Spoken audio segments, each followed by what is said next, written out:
ምዕራፍ 20 ለኢዝራኤላዊውም ለናቡቴ በሰማርያ ንጉሥ በአክዓብ ቤት አጠገብ የወይን ቦታ ነበረው። አክዓብም ናቡቴን በቤቴ አቅራቢያ ነውና የአትክልት ቦታ አደርገው ዘንድ የወይን ቦታህን ስጠኝ፣ ስለ እርሱም ከእርሱ የተሻለ የወይን ቦታ ሰጥሃለሁ፣ ወይም ብትወድ ግምቱን ገንዘብ ሰጥሃለሁ ብሎ ተናገረው። ናቡቴም አክዓብን የአባቶቼን ርስት ሰጥህ ዘንድ እግዚአብሔር ያርቅልኝ አለው። ኢዝራኤላዊውም ናቡቴ የአባቶቼን ርስት አልሰጥህም ብሎ ስለተናገረው አክዓብ ተቆጥቶና ተናዶ ወደ ቤቱ ገባ።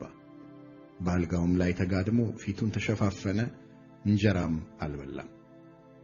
ሚስቱም ኤልዛቤል ወደ እርሱ መጥታ ልብህ የሚያዝን እንጀራስ የማትበላ ስለምንድን ነው አለችው።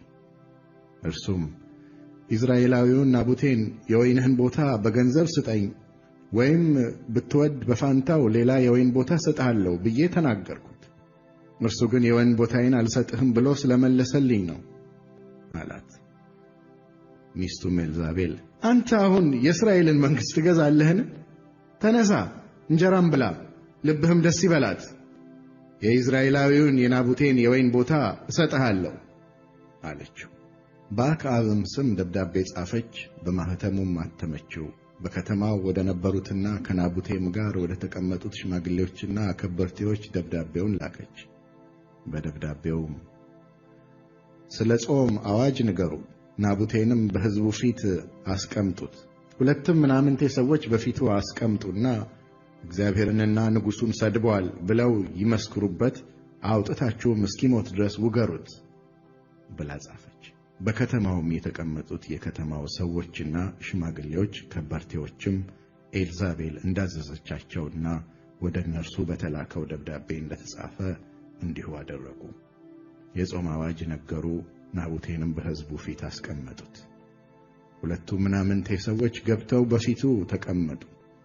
ምናምንቴዎቹ ሰዎችም በሕዝቡ ፊት ናቡቴ እግዚአብሔርንና ንጉሡን ሰድቧል ብለው በናቡቴ ላይ መሰከሩ። የዚያን ጊዜም ከከተማው አውጥተው እስኪሞት ድረስ ወገሩት። ወደ ኤልዛቤልም ናቡቴ ተወግሮ ሞተ ብለው ላኩ። ኤልዛቤልም ናቡቴ ተወግሮ እንደሞተ በሰማች ጊዜ ኤልዛቤል አክዓብን ናቡቴ ሞቷል እንጂ በሕይወት አይደለምና በገንዘብ ይሰጥህ ዘንድ እምቢ ያለውን የኢዝራኤላዊውን የናቡቴን የወይን ቦታ ተነስተህ ውረስ አለችው።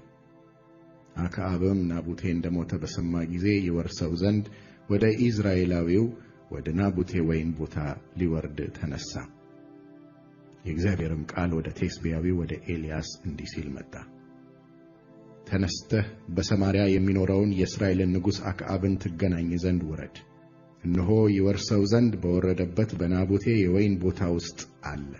አንተም እግዚአብሔር እንዲህ ይላል ገድለህ ወረስከውን ብለህ ንገረው።